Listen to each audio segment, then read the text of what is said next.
पाहता तुम्ही काही यवतमाळ विकास येणार म्हणून विकास काही घेऊन नाही राहिला. बरं ठीक. तर अशी परिस्थिती आहे आपली मित्रांनो यवतमाळ जिल्ह्यामध्ये. यवतमाळ जिल्ह्यात अजूनपर्यंत विकास आलेला नाही, येणार पण नाही. आणि मागचा विकास तुम्ही बघतच आहे, या प्रकारचा विकास इथे झालेला आहे.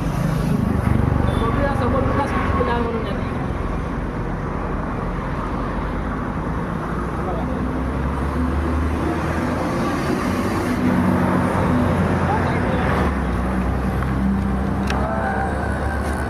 बघा या साईडचा विकास ओपन विकास आहे हा.